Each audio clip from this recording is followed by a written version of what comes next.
بسم اللہ الرحمن الرحیم ایاک نعبد و ایاک نستعین۔ میرے پاکستانیوں، آج کل ایک پوری میڈیا کے اندر چلا ہوا ہے کہ جی شاہ محمود قریشی مجھے ملنے آئے اور وہ کوئی پروپوزل لے کے آئے ہیں -1 کی کہ عمران خان علیحدہ ہو جائے تھوڑی دیر کے لیے اور پارٹی آگے بڑھ جائے۔ تو میں آپ سب کے لیے پہلے تو شاہ محمود کوئی اس طرح کی پروپوزل نہیں لے کے آئے، اور بات چیت ہوئی کہ ان کا جیل میں ٹائم گزرا، کس سے ملے، ہمارے کئی لوگ تھے جو ان سے ملنے آئے، تو وہ سب کی بات چیت ہوئی اور پھر آگے ہم نے کرنا کیا۔ لیکن میں آپ سب کو ذرا سمجھانا چاہتا ہوں کہ 2 طرح کی پالیٹکس ہیں، یہ آپ نے بڑا ضروری سمجھنا ہے، کیونکہ ایک پالیٹکس میں یہ -1 چلتا ہے۔ وہ کون سی پالیٹکس ہے؟ اس کو پاور پالیٹکس کہتے ہیں۔ وہ پالیٹکس ہوتی ہے اقتدار کی پالیٹکس۔ وہ پالیٹکس ہے کہ اگر عمران خان پرائم منسٹر بننا چاہے، اچھا جی ابھی اسٹیبلشمنٹ میرے سے ناراض ہے، چلو میں تھوڑا پیچھے ہو جاتا ہوں، پارٹی کو آگے کر دیتا ہوں، کوئی ڈیل کر لیتا ہوں، کوئی سمجھوتا کر لیتا ہوں، اور اس کے بعد پھر آگے جا کے دیکھیں گے کہ ابھی کسی اور کے حوالے کر دوں تو وہ اس کے بعد پھر میری باری آ جائے گی۔ اس کو پاور پالیٹکس کہتے ہیں۔ دوسری پالیٹکس ہے جو میں پالیٹکس کر رہا ہوں 27 سال سے، وہ پالیٹکس ہے جو قائد اعظم کی پالیٹکس تھی۔ وہ پالیٹکس وہ ہے جو کہ مشن کی پالیٹکس ہے، کوئی وہ ذات کی پالیٹکس نہیں ہے۔ وہ پالیٹکس وہ ہے جو ہم سارے مسلمان انسپائر ہوتے ہیں ہماری نبی صلی اللہ علیہ وسلم سے، کہ انہوں نے بھی ایک مدینہ کی ریاست سنبھالی تھی، انہوں نے بھی مشکل وقت گزارا تھا، اور اس کے بعد انہوں نے دنیا کی تاریخ کا سب سے بڑا انقلاب لے کے آئے تھے۔ اور ہم تو کبھی ان کے اپنا سوچ نہیں سکتے کہ ان کے جوتوں کی مٹی کے قریب بھی ہوں، لیکن قرآن میں ہمیں حکم ہے کہ ان کی زندگی سے سیکھو، ان کی سنت سے سیکھو۔ وہ پالیٹکس بڑے مقصد کی ہے، وہ اپنی ذات سے ہٹ کے ہے، کہ میرے نبی صلی اللہ علیہ وسلم جب سارا عرب ان کے نیچے آ گیا تھا تو انہوں نے اپنا رہن سہن نہیں بدلا، وہ جدھر تھے ادھر ہی رہے، مقصد بڑا تھا۔ تو ہم تو ان سے انسپائر ہوئے ہیں۔ میں تو نہ پالیٹکس میں آتا ہی نہ کبھی۔ تو میں نے جو انصاف کی تحریک شروع کی تھی، یہ مدینہ، اور کہا تھا کہ اسلامی فلاحی ریاست ہمارا مقصد ہے، ہم مدینہ کی ریاست سے انسپائر ہوئے تھے، ہم ان کی سنت سے انسپائر ہوئے تھے کہ جو وہ انقلاب لے کے آئے تھے۔ اور وہ جو انصاف ہے، یہ بار بار پلیز میری بات سن لیں، انصاف، سارے اللہ کے پیغمبر اس دنیا میں انصاف کی بات کرنے آئے تھے۔ انصاف کیوں اتنی اہمیت رکھتا ہے؟ کیونکہ انسانوں کو انصاف آزاد کرتا ہے۔ فرعون کیوں قرآن میں برا سمجھا جاتا ہے؟ انسانوں کو غلام بنایا تھا اس نے ظلم کر کے۔ کیوں نبی صلی اللہ علیہ وسلم دنیا کا انقلاب لے کے اور چھوٹے سے انسانوں کو بڑے انسان بنا دیا؟ کیونکہ انصاف سے آزاد کر دیا۔ لا الہ الا اللہ نے لوگوں کو آزاد کر دیا۔ تو جو میری تحریک تھی انصاف کی، وہ اصل میں آزادی کی تحریک تھی، کیونکہ انصاف آئے گا تو لوگ آزاد ہوں گے۔ اور جو میرا سارا تجربہ تھا دنیا کا، جو مغرب کو میں نے دیکھا، تو وہاں کیوں لوگ جاتے ہیں نوکریوں کے لیے؟ کیوں وہاں خوشحالی ہے؟ کیونکہ لوگ آزاد ہیں۔ لوگ آزاد کیوں ہیں؟ کیونکہ وہاں انصاف ہے، رول آف لا ہے، حقوق کی ان کا انصاف کا نظام میرے حقوق کی حفاظت کرتا ہے۔ وہاں یہ حرکتیں نہیں ہو سکتی جو پاکستان میں ہوتی رہی ہیں۔ اور میں یہ بھی کہتا ہوں کہ میرے اپنے لوگوں کو، میں اپنی ٹیم کو بتاتا ہوں کہ اب آپ کو پتہ چلا جو ہمارے پر جب ظلم ہوا، کہ کیسے پاکستان کا کمزور طبقہ، مزدور، ہاری، کسان، جو کمزور طبقہ ہے، غریب، وہ چھابڑی والا، چھوٹے دکاندار، چھوٹے صنعت کار، یہ ہر وقت ان کو اس کا ظلم کا سامنا کرنا پڑتا ہے۔ جب وہ طاقتور کے سامنے آتے ہیں، ان کے پاس کوئی ان کی حفاظت کرنے کے لیے نہیں، ان کے تحفظ کرنے کے لیے نہیں، ان کے فنڈامنٹل رائٹس کو کوئی کسی قسم کا تحفظ نہیں۔ اور اس لیے تھانہ کچہری پٹواری کی پالیٹکس ہے، کیونکہ جو ان کا رائٹ ہے تھانہ کچہری پٹواری، وہی ان کو ادھر ظلم ہوتا ہے ان کے اوپر، ان کی زمینوں پہ قبضہ ہوتا ہے، قبضہ گروپ ہے یہاں، کیونکہ انصاف نہیں ہے. تو یہ میری ساری موومنٹ شروع ہوئی تھی تب 27 سال پہلے. یہ میری موومنٹ تب تک رہے گی جب تک میں زندہ ہوں، جب تک ہم اس ملک میں حقیقی آزادی، انصاف لے کے حقیقی آزادی نہیں لے کے آتے. اب یہ جب مجھے یہ کہتی ہیں چیزیں کہ جی وہ -1 کیسے ہوگا؟ جو آدمی ایک تحریک پہ 27 سال سے لگا ہوا ہے، ایک ملک کے اندر ایک جدوجہد کر رہا ہے، تو وہ کیا وہ ڈیلز کرے گا؟ کیا اس کو کیا چیز اس کو خریدے گی؟ بتائیں میرے ضمیر کی کیا قیمت ہے؟ کیا پرائم منسٹرشپ قیمت ہے کہ اگر آپ یہ کر دیں تو آپ کو پرائم منسٹر میں تو پرائم منسٹر بن چکا ہوں. اور میں نے جب پرائم منسٹر بنا میں نے ایک بات کہی کہ اگر پھر وہ مجھے 2018 کا موقع ملتا میں سیدھی الیکشنز پھر سے کرواتا، کیونکہ جو میں انصاف لانا چاہتا ہوں اور طاقتور کو قانون کے نیچے لانا چاہتا ہوں وہ آئی تب سکتا ہے جب آپ کے پاس طاقت ہو. تو جب ایک کمزور ایک کولیشن گورنمنٹ وہ اس پہ کیسے طاقت ہوگی کہ اس ملک میں انصاف قائم کرے؟ تو میں نے اس لیے بار بار میں نے کہا، میرے سے جب لوگوں نے پوچھا کہ آپ نے کیا غلطی کی، میں نے کہا میں نے غلطی یہ کی کہ مجھے شروع میں الیکشن کروا دینے چاہیے تھے، اور کمزور گورنمنٹ سے میں وہ اصلاحات جو لانا چاہتا تھا وہ نہیں لا سکتا تھا. تو اب میں آپ کو بتاؤں کہ جس طرح کی حرکتیں ہو رہی ہیں میرے لوگوں کے اوپر، میں اس لیے یہ آپ کے سامنے رکھنا چاہتا ہوں کہ آزاد معاشروں کے اندر یہ نہیں ہو سکتا. یہ صرف غلاموں کو ہوتا ہے. یہ صرف فرعون ایسی حرکتیں کرتا تھا لوگوں کے اوپر دہشت پھیلانے کے لیے، جو آج ہمارے پہ ہو رہا ہے. اور میں سارے پاکستانیوں کو کہنا چاہتا ہوں جو اس وقت یہ پی ڈی ایم والے بھی بیٹھے ہوئے ہیں، یہ جو آپ تماشا دیکھ رہے ہیں، یہ یاد رکھیں کہ یہ آج ہمارے پہ ظلم ہو رہا ہے، یہ ظلم آپ کے اوپر بھی ہوگا جب ایک ملک کے سارے انصاف کے اداروں کو، جب ان کو استعمال کیا جاتا ہے، حکومتی اداروں کو استعمال کیا جاتا ہے ایک پارٹی کو ختم کرنے کے لیے اور ان کے لوگوں کے اوپر دہشت پھیلانے کے لیے. تو یہ سسٹم پھر جاتا نہیں ہے، کوئی بھی سنبھال کے یہ سسٹم سب اگر آج ہمارے حقوق نہیں، اگر ہمارے فنڈامنٹل رائٹس نہیں ہیں تو یہ اب کل آپ کے بھی نہیں ہوں گے. فنڈامنٹل رائٹس تو ایک قوم کے حفاظت ہوتے ہیں نا، ان کو ہیومن رائٹس کہتے ہیں. یہ ہیومن رائٹس سارے ملک کے ہوتے ہیں. یہ نہیں ہوتا کہ ایک طبقے کے آپ ہیومن رائٹس لے لیں اور وہ طبقہ کیا ہے؟ ملک کی سب سے بڑی جماعت جس کا سب سے بڑا ووٹ بینک ہے. اگر آپ اس کے ہیومن رائٹس آج وائلیٹ کر رہے ہیں تو اس کا مطلب ہیومن رائٹس نہیں ہے، کیونکہ ہیومن رائٹس کو تو ایک ملک کی عدلیہ اس کی حفاظت کرتی ہے. تو ہماری عدلیہ کے تو کچھ سنتا ہی نہیں ہے. ہماری عدلیہ نے تو سپریم کورٹ کہتا ہے الیکشنز ہوں گے 14 مئی کو آئین کے مطابق، گورنمنٹ پرواہی نہیں کرتی. تو گورنمنٹ آگے کیوں الیکشن؟ یعنی یہ تو اس کا مطلب کہ اس وقت طاقت کی حکمرانی آ گئی، کیونکہ جب آپ آئین سے باہر نکل گئے تو قانون سے باہر نکل گئے، اس کے مطلب جو طاقتور چاہے وہ کرے گا. تو یہ سارے ملک کو افیکٹ کرے گا، یہ تباہی سارے ملک پہ آ رہی ہے. تو ہمارے لوگوں کو جو مجھے صرف افسوس یہ ہے کہ کوئی فرق نہیں کیا جا رہا.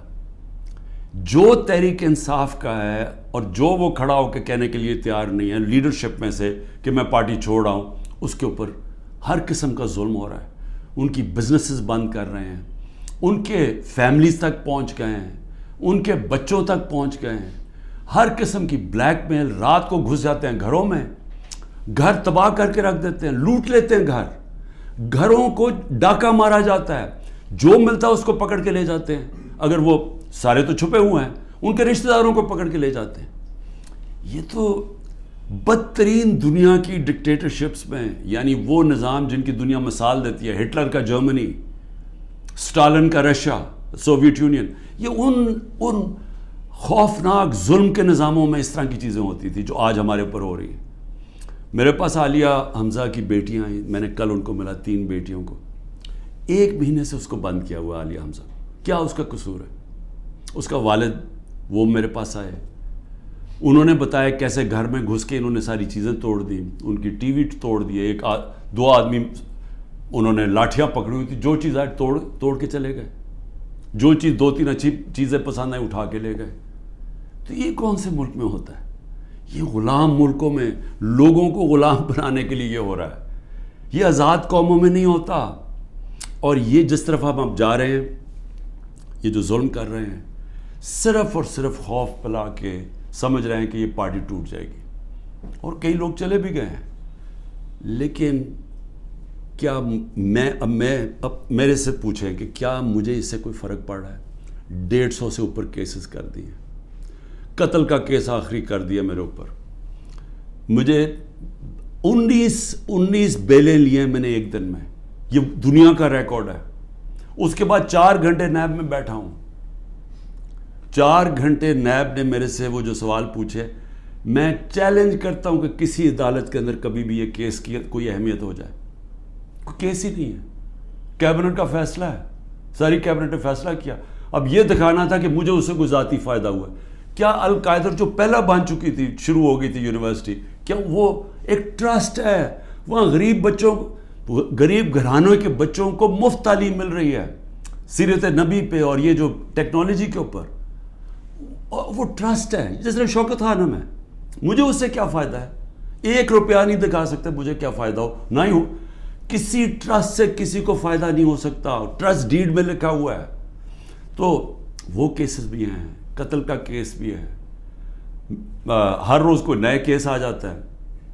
عدالتوں کے میں چکر مار رہا ہوں, لیکن مجھے اس سے کوئی فرق نہیں پڑتا. میں ہر عدالت میں جاتا ہوں, ہر کیس میں جاتا ہوں, یہ بتانے کے لیے کہ میں قانون سے اوپر نہیں ہوں. جبکہ میرے اوپر یہ جان کے کیا جا رہا ہے, یہ مجھے خوف دلانے کے لیے کیا جا رہا ہے. میں یہ آج کہنا چاہتا ہوں کہ یا اس سے یہ سارے کیسز کریں, اور اس کیسز میں کیونکہ کسی عدالت میں کوئی سزا نہیں ہو سکتی, ملٹری کورٹس سیٹ اپ کیے ہیں.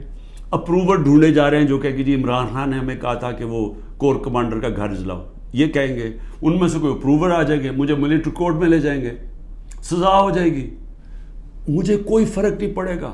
جو آدمی ایک مشن, جو 22 سال سٹرگل کر کے, جو اگر جس کے پاس سب کچھ تھا, کوئی ضرورت نہیں تھی 22 سال سٹرگل کرنے کی, اگر وہ آج 27 سال کے بعد اگر کسی کا خیال ہے کہ میں جیل سے ڈر جاؤں گا, یا جو بھی یہ جو 2.5 قاتلانہ ہم 2 میرے اوپر حملے ہو چکے ہیں قتل کرنے کے لیے, ایک مجھے وقت پہ پتہ چل گیا تو میں نے ٹی وی پہ بتا دیا کہ کیا کرنے جا رہے تھے, تو اس سے کیا فرق پڑے گا؟ جو قاتلانہ حملے سے نہیں ڈرتا تو وہ کس سے اور ڈرے گا؟ لیکن اس سے بھی زیادہ گھٹیا پان میری بہنوں تک پہنچ گئے ہیں. میری بیوی کے اوپر کیس, ٹرسٹی ہو کے اس کا وارنٹ کا, ایک ٹرسٹی کو 1 پیسہ نہیں مل سکتا, کیونکہ وہ سیرت نبی میں بہت ان کی سٹڈی ہے, وہ انٹرسٹڈ تھی القادر یونیورسٹی, وہ ٹرسٹی ہے, اس کے اوپر وارنٹ نکال دیا. میری بہنوں کے اوپر میں صرف یہ بتا رہا ہوں کہ کس لیول پہ پہنچ گئے ہیں. ایک بہن کا بیٹے کے اوپر وارنٹ نکالا ہے, اس کا خنسامہ اٹھا کے لے گئے, وہ بیٹا نہیں تھا. خنسامہ جب واپس آیا وہ آئی سی یو میں 2 ہفتے سے پڑا ہوا ہے, آئی سی یو کے اندر خنسامہ, اسے پتہ ہے کیا کیا وہاں جیل کے اندر. ایک بہن اس کی بہو کے پاس پہنچ گئے کہ جی آپ کوئی جیو فینسنگ میں آپ کہیں تھی, اس کے پاس پہنچ گئے. ایک بہن اس کی زمین اس کے اوپر اینٹی کرپشن پہنچ گئی ہے. میں نے اپنی بہنوں کو ویسے کہا, میں نے کہا دیکھو ملک سے باہر چلے جاؤ. وہ تینوں کھڑی ہیں, نہیں ہم فیس کریں گے, ہم نہیں جاتے. مجھے کئی دفعہ جی عمران خان آپ ملک سے باہر, میں کیوں ملک سے باہر جاؤں گا؟ یعنی میں نے اگر کوئی کرپشن کی ہوتی تو میں بھی شاید جس طرح یہ بھاگ جاتے ہیں, جب ان کے اوپر اقتدار سے نکلتے ہیں سب باہر بھاگ جاتے ہیں, کیونکہ ان کے کیسز ہوتے ہیں, باہر بھاگتے ہیں, کیسز رک جاتے ہیں. میں سارے کیسز فیس کروں گا کیونکہ میں نے کوئی غلط کام نہیں کیا. مجھے پتہ ہے اللہ الحق ہے. یہ خود ہی جب یہ جو کوئٹہ کا مرڈر کیس کیا, یہ خود ہی ذلیل ہو رہے ہیں اس میں. سب کو پتہ ہے, کوئٹہ کے اندر سب کو پتہ ہے کہ ان کی دشمنی تھی. میں پھر آگے آپ کو کہوں, اب آگے کیا راستہ ہے, ملک کا راستہ آگے کیا ہے؟ میں جو یہ ان سے بات کرتا ہوں کہ میرے سے بات چیت کرو, کوئی بات چیت نہیں کرتا. میں اپنی اسٹیبلشمنٹ آرمی چیف سے اسے کہتا ہوں کہ بات چیت کرو, وہ کوئی بات چیت کرنے کے لیے تیار نہیں ہے. میں اپنی ذات کے لیے آپ سے بات نہیں کرنا چاہتا. مجھے آپ کچھ نہیں دے سکتے.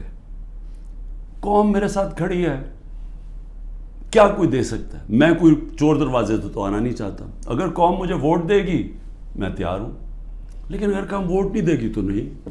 اللہ نے تو سب کچھ, میں وہ اللہ نے کا شکر ادا کرتا ہوں ہر وقت کا جو اس نے مجھے دیا ہے.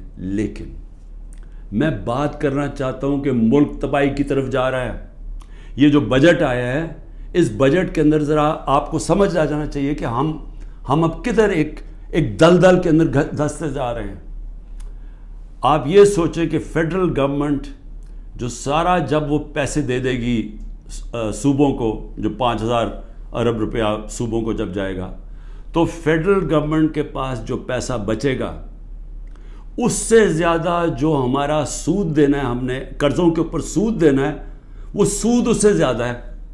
7,300 ارب روپے کا سود دینا ہے. مشکل سے فیڈرل گورنمنٹ کے پاس بچ جائے گا 7,000 ارب سے بھی کم, تو سارا پھر ملک قرضوں پہ چلے گا.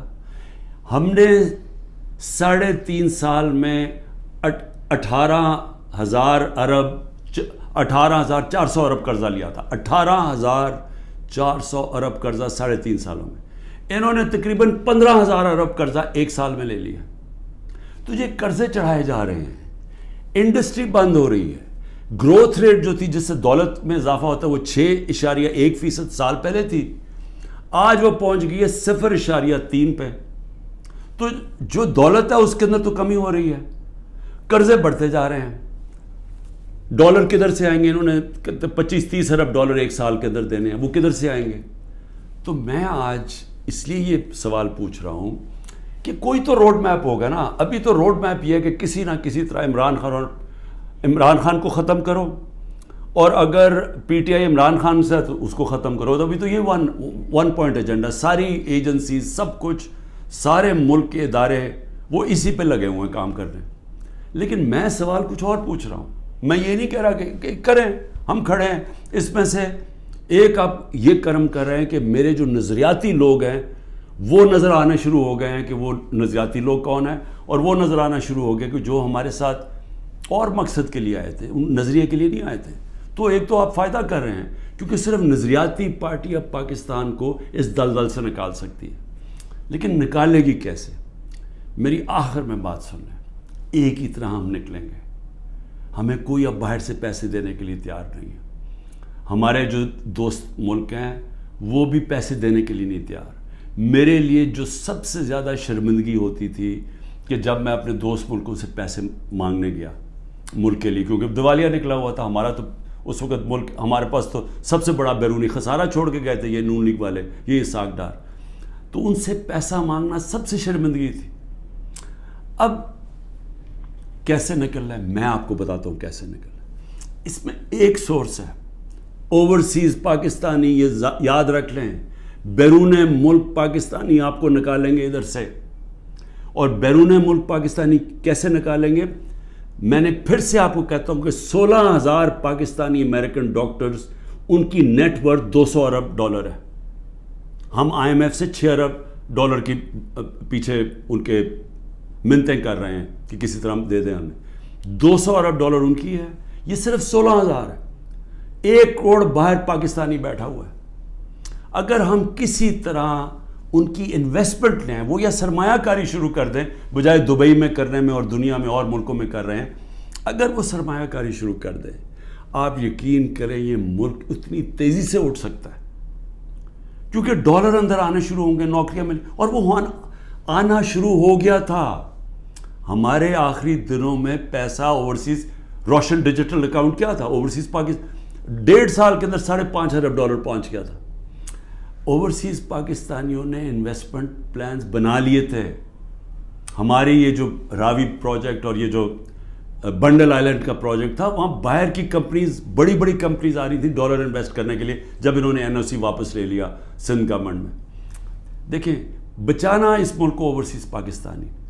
جب چائنا نے اور ہندوستان نے اپنی اکانومی کھولی تو اوورسیز چائنیز اور اوورسیز ہندوستانیوں نے پہلے انویسٹ کیا تھا. ہمارا بھی وہ انویسٹ کریں گے, لیکن اس کے لیے جب تک انصاف کا نظام ہم ٹھیک نہیں کریں گے, قانون کی بالادستی, رول آف لا, جب تک ہم یہ نہیں قائم کریں گے ان کا پیسہ نہیں آنے لگا. تو چیلنج اب کیا ہے؟ رول آف لا ہم نے ختم کر کے رکھ دیا. پہلے 140 ملکوں میں سے پاکستان 129 تھا رول آف لا میں. اب جو یہ انہوں نے کریک ڈاؤن کیا اب تو یہ بالکل ہی نیچے گر گیا ہے, اب تو وہ بنانا ریپبلک بن گیا ہے. تو جب رول آف لا ہی نہیں ہے, انویسٹمنٹ کیسے آئے گی؟ انویسٹمنٹ نہیں آئے گی, دولت میں اضافہ کیسے ہوگا؟ یہاں تو اس وقت پاکستانی پیسہ باہر بھیج رہے ہیں, پاکستانی ڈالر لے کے بیٹھے ہوئے ہیں کیونکہ وہ کسی کو اعتماد ہی نہیں ہے. تو جب تک ہم اس ملک کا نظام ٹھیک نہیں کرتے, جو میں 27 سال پہلے انصاف کی تحریک لے کے نکلا تھا, رول آف لا کی تحریک, وہ جب تک اب ہم قائم نہیں کریں گے, پاکستان کے نظام کو ٹھیک نہیں کریں گے, گورننس سسٹم تب ٹھیک ہوگا, ادارے مضبوط ہوں گے. اور جب لوگوں کو اعتماد ہو جائے گا کہ ہمارے اب جب میں اپنی سرمایہ کاری کروں تو یہاں کا جو قانون ہے, جو ان کی لا انفورسمنٹ ہے, جو ان کی عدلیہ ہے, وہ میری سرمایہ کاری کی حفاظت کرے گی, میرے سے فراڈ نہیں ہونے دے گی. یہ جب تک اعتماد نہیں ہوتا پیسہ نہیں آنے لگا. اور اس کے لیے جب تک کہ حکومت نہیں آتی جو پبلک مینڈیٹ سے آئے, جس کو پبلک سپورٹ کرے, جس کو بڑا ووٹ ملے اور پبلک کی سپورٹ سے آئے, صرف وہی بڑے بڑے فیصلے کر سکتی ہے. نہیں تو ان کو تو آپ نے دیکھ ہی لیا ہے کیا کیا انہوں نے, سوائے مہنگائی کر کے, تاریخی مہنگائی 38% پہ, انہوں نے کیا کیا؟ انڈسٹری بند ہو گئی ہے, بے روزگاری بڑھ گئی ہے, گروتھ ریٹ, انہوں نے اور کیا کرنا ہے؟ تو یہ جو ابھی تک تو گیم پلان میں یہی کھچڑی پکنے لگی ہے نا, آگے نئی آ گئی ہے, نئی جماعت ایک کریٹ کر دی ہے. ہم نے بھی اپنے بڑے بڑے اچھے 27 سال پرانے ہم نے لوگ وہاں بھی بھیج دیا ہیں ان کے پاس, اور ضرورت ہے تو حکم کریں ہم اور بھی بھیج دیتے ہیں. لیکن اس سے ملک ٹھیک نہیں ہونے لگا. ملک ٹھیک تب ہوگا جب ایک public mandate, free and fair election کے بعد ایک مضبوط گورنمنٹ آئے گی. اور میں اپنی اسٹیبلشمنٹ کو آج پھر سے کہتا ہوں, نظر ثانی کرے, ملک تباہی کی طرف جا رہا ہے. اور جب یہ تباہی جس طرف جا رہا ہے اور IMF کی اگلی کنڈیشنز آئیں گی, جس طرح انہوں نے مصر اور سری لنکا میں انہوں نے کنڈیشن لگائی, وہ کیا ہے کہ فوج کا بجٹ کام کرو, دونوں جگہ انہوں نے کہا. تو یہ تو ہم ادھر جا رہے ہیں کہ ہم اپنی سیکیورٹی اینڈ میں کمپرومائز کریں گے, اور ایک دفعہ سیکیورٹی کمپرومائز ہوگی اس ملک کی تو ہمارے جو دشمن بیٹھے ہیں وہ ملک توڑنے کے لیے تیار ہیں. تو میں اس لیے آپ کو کہہ رہا ہوں, مجھے کوئی ریلیف نہیں چاہیے, مجھے کوئی آپ کی مدد نہیں چاہیے, میں کوئی مجھے یہ سمجھے کہ یہ جو سارا کچھ ہو رہا ہے انتقامی کارروائی, مجھے چھوڑے میری بہنیں باہر جانے کے لیے نہیں تیار. وہ تو عورتوں کے اوپر تو کبھی اس ملک میں ایسے نہیں ہوا, لیکن ملک نیچے جا رہا ہے. اور اس لیے وقت کم ہے, جس طرح دن بڑھتے جا رہے ہیں ہم اور اپنے ملک کو تباہی کی طرف لے کے جا رہے ہیں. صرف قانون ختم ہو چکا ہے. کسی کو اس وقت پھر سے میں کہتا ہوں, جب عدلیہ اپنے فیصلے نہیں کروا سکتی, جب آئین کی کوئی پرواہ نہیں کر رہا, جب پولیس کھلے عام گھروں میں گھس کے لوگوں کے گھر لوٹ رہی ہے اور اٹھا کے لے کے لوگوں کو جا رہی ہے, کلیکٹو پنشمنٹ دے رہی ہے, تو اس ملک میں تو اب باہر کے لوگ کیا سوچ رہے ہوں گے؟ بتائیں نا, بیرون ملک پاکستانی جو آپ کا بڑا اثاثہ ہے وہ کیا سوچ رہا ہوگا؟ وہ کوئی سوچے گا کہ پاکستان میں پیسہ لگانا ہے؟ تو اگر انہوں نے نہیں لگانا تو اور تو اس وقت کوئی ہے نہیں. جب تک ہم ملک کی ایکسپورٹس نہیں بڑھاتے, وہ تو ٹائم لگے گا کہ ہم اپنی ڈالر انکم بڑھائیں. تو اس میں تو صرف ایک ہی انٹرم میں تو صرف اوورسیز پاکستانی مدد کر سکتے ہیں. شکریہ. پاکستان زندہ باد.